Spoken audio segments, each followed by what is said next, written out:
السلام علیکم ناظرین، چند دنوں سے ہم ایک خبر سن رہے ہیں کہ دبئی کی شہزادی شیخہ مہرہ نے اپنے خاوند کو سوشل میڈیا پر طلاق دے دی اور اس کا سٹیٹس اپنے انسٹاگرام پر لگایا۔ تو اس کے بعد پاکستان اور دنیا بھر کے مسلمانوں اور لوگوں میں بحث و مباحثہ کا ایک نیا دروازہ کھل چکا ہے۔ وہ یہ ہے کہ کیا عورت بھی طلاق دے سکتی ہے؟ تو اس بارے میں ہم بتائیں گے کہ کیا عورت واقعی طلاق دے سکتی ہے اور قرآن و سنت کیا کہتا ہے اس بارے میں، اور کس مسلک میں یہ چیز جائز ہے اور کس میں نہیں جائز۔ تو سب سے پہلے ہم آپ کو بتا دیں کہ جو عورت کا طلاق دینا ہے اسے کہتے ہیں طلاق تفویض، اور یہ تمام مسالک میں متفق نہیں ہے، بلکہ احناف، جن کو ہم پاکستان میں اہل سنت بریلوی ہیں، دیوبندی کہتے ہیں، ان میں یہ چیز جائز ہے۔ یعنی کہ ان سے پوچھا جائے کہ کیا یہ طلاق جائز ہے تو وہ کہتے ہیں کہ طلاق مرد ہی دے سکتا ہے اور یہ عورت کو حق حاصل نہیں۔ ہاں، مگر جب آپ نکاح نامے کے فارم میں یا نکاح کے دوران یہ شرط عائد کر دیں کہ عورت بھی طلاق دے سکتی ہے تو اس کو کہتے ہیں طلاق کا تفویض کرنا، تو یہ چیز جائز ہوگی کہ عورت بھی طلاق دے سکے گی۔ مگر اس کے برعکس جو اہل سنت میں اہل حدیث علماء ہیں ان کی اکثریت اس کو ناجائز کہتی ہے۔ بالخصوص اس میں حافظ صلاح الدین یوسف صاحب نے ایک بہت ہی عمدہ تحریر بھی لکھی ہے،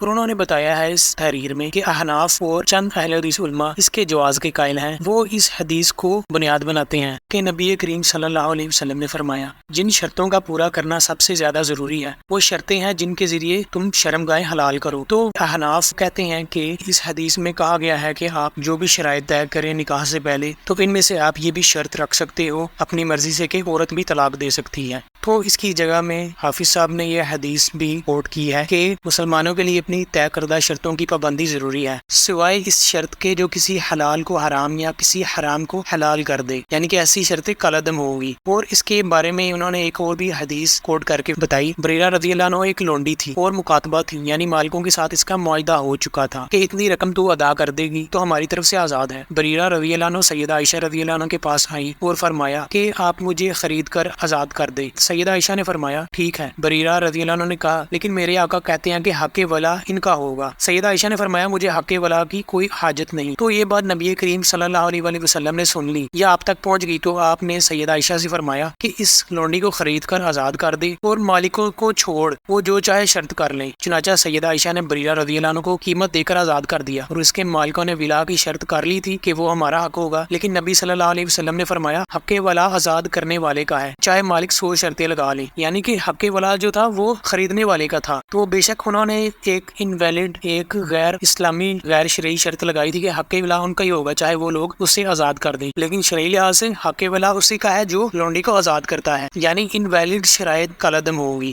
وہ نکاح ہو یا کوئی بھی معاملہ ہو اس میں نہیں رکھ سکتے۔ اور انہوں نے اس کی چند مثالیں بھی دی۔ ایک اور جگہ انہوں نے مثال دی کہ نبی علیہ السلام نے فرمایا لوگوں کا کیا حال ہے، وہ ایسی شرطیں لگاتے ہیں جو کتاب اللہ میں نہیں ہے۔ یاد رکھو جو شرط ایسی ہو جو اللہ کی کتاب میں نہیں ہے وہ باطل ہے اگر 100 شرطیں ہو۔ اللہ کا فیصلہ زیادہ حقدار ہے اور اللہ کی شرط زیادہ مضبوط ہے۔ ولا اسی کا ہی حق ہے جس نے اسے آزاد کیا۔ یعنی یہاں پر واضح طور پر ہمیں یہ احکامات مل چکے ہیں کہ غیر شرعی شرط یا شرائط نافذ العمل نہیں ہوگی۔ ہاں، اسلام میں عورت کو یہ حقوق حاصل ہیں کہ وہ قاضی کے پاس جا کر خلا لے سکتی ہے، اور نکاح کو فسخ کرنا یعنی ٹرمینیشن کرنا اس کا بھی قاضی کے پاس اختیار ہوتا ہے، اور عورت پر اسلام نے کوئی زور زبردستی نہیں فرمائی۔ اور اس معاملے میں ڈاکٹر ذاکر نائک صاحب وہ بھی احناف والا موقف رکھتے ہیں، لیکن ڈاکٹر صاحب کو بھی یہاں پر غلطی لگ گئی ہے۔ حافظ رحمہ اللہ کی یہ کافی لمبی تحریر ہے، اور اس میں انہوں نے مزید مثالیں دی کہ اگر نکاح سے پہلے مرد یہ شرائط رکھ لے کہ وہ عورت کو اس کے والدین یا رشتہ داروں سے نہیں ملنے دے گا یا کوئی اور غیر شرعی شرط لگا دے گا، تو اسی طرح اس کا بھی نہیں اطلاق ہوتا۔